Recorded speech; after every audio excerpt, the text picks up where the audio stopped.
Hello, Americans. Another friend, subscribers around the world. Back again, man.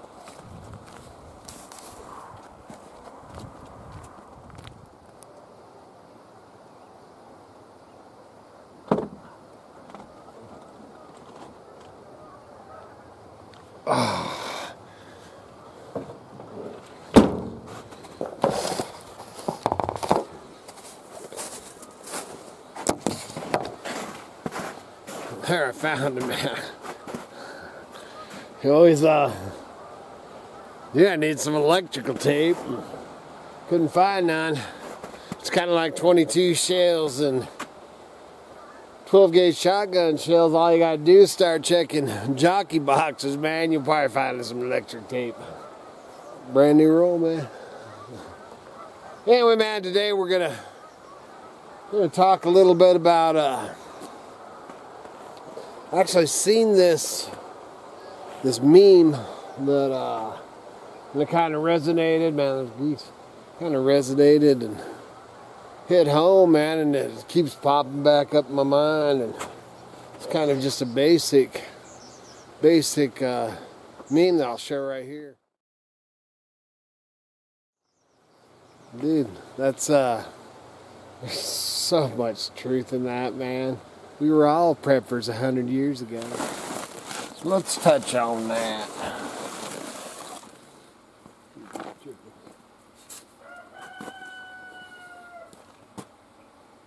So living like a prepper. Well, we were all preppers 100 years ago. That's what it was. That, really, not all of us. Well, not very many of us at all these days. But, oh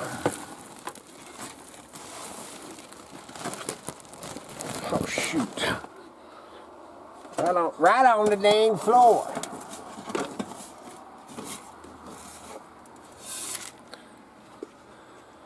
Let's go get another bag of food. I got it out there, but, you know, so it got cold down. I walked out to the truck out there. And by the time I got back, man, I was freezing, dude. It's like the calm before the storm, man. We're supposed to get snow rain mix and rain and snow and all kinds of crap for the next 10 days or something like that. So I pretty much live like it was 100 years ago. You know, 100 years ago, that would be 1924. That ain't that long ago, really. But back then, you didn't have all the Walmarts and the grocery stores, and I don't even know what year the first grocery store and all that stuff started. But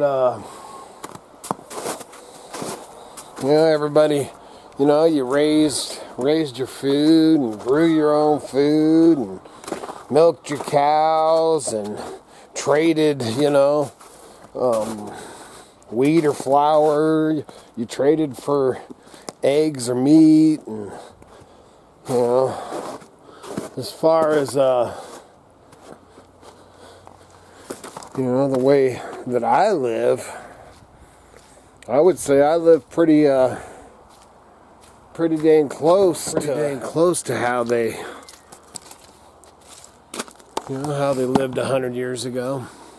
You know, well, I mean, they even had cars, you know. They're old, a little bit older than the ones that I have. But, you know, okay, yeah, so, man, I got an electric bike. That's not very 100 years ago, but, you know, they had bicycles, they had, you know, I don't know if I live this way because I was pretty much raised by my grandparents and have always, you know, most of them are passed away and gone now, but most of my friends are older, you know. Some of them now would be over 100 years old that I've lost, you know, over the years. So, I think we're gonna, if you don't live like that, you probably ought to start thinking about doing some of it like that.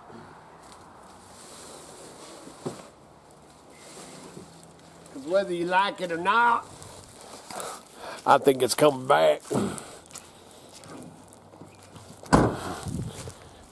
Had her, all these folks that, live in the city. They're in for a rude awakening, man. So 100 years ago, man, it's a lot of my my junking and recycling and saving cans. Yeah. Me and Miss Kitty both, her grandma took care of her quite a bit, and they were from the Great Depression era. My grandma Bertha, which actually my grandma, who's still alive, my grandma Jo, she's I think she's 90 or her birthday's this month actually. But anyway, man, our family started pretty. Oh, it's starting to rain. Our family started pretty young. My mom had me when she was 17, and then I think her mom, grandma, had her when she's 16, I think.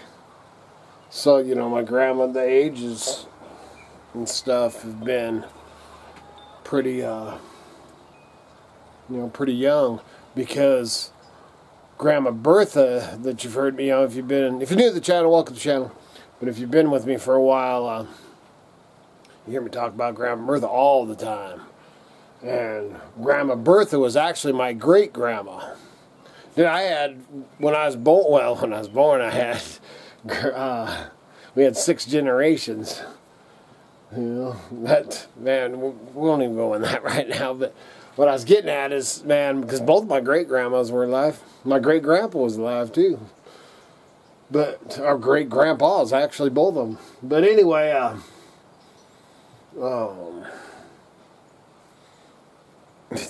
trying to get back. So like Grandma Bertha, that generation, she's awesome, dude. And she did, all that, everything, man. That's where the gardening and all that kind of stuff came from, man. My whole childhood. Grandma Jo wasn't a big gardener, but Grandma Bertha lived right next door, so she had, and Grandma Bertha had a big garden, man. Crazy. Man, we gotta get back to it. Or, you need to get back to it.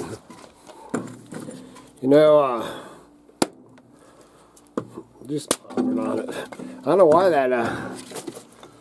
that got me thinking so much on that. And really, I don't really ever give it a second thought, but thinking on it now, dude, I've had a break there for a few years. We went and tried out the yuppie life there for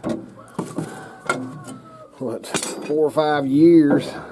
Back when you give a hillbilly credit, all of a sudden, it was actually right after I wasn't even able, to buy a house until when I broke my foot off and was in a wheelchair.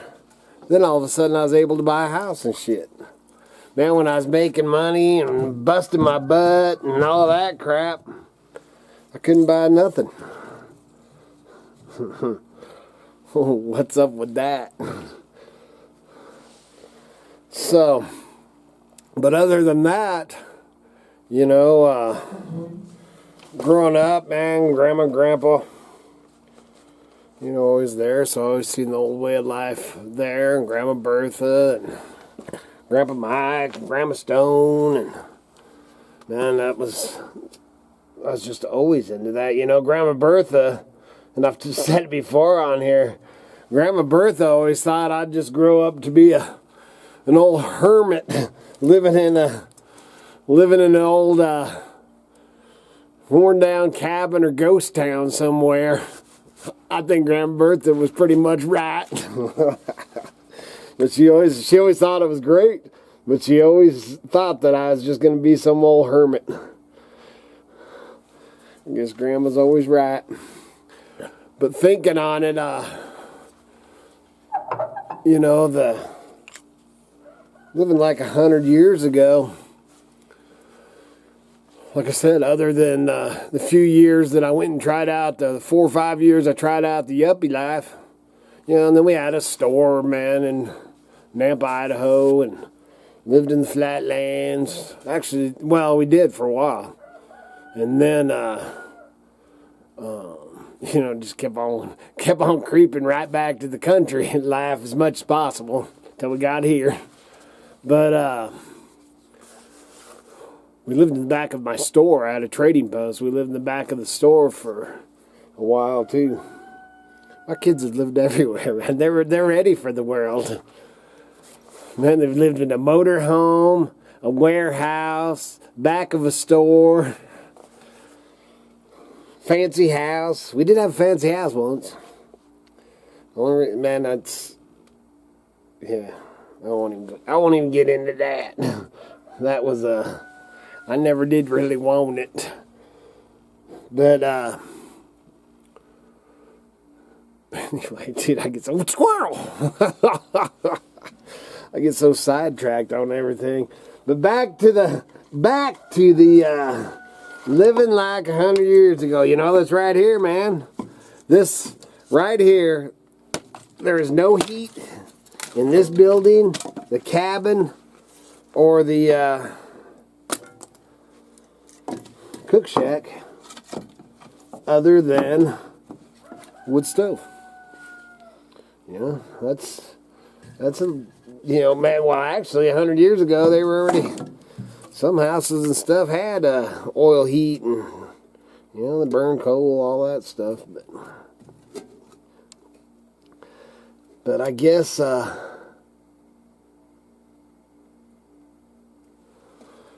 get so sidetracked.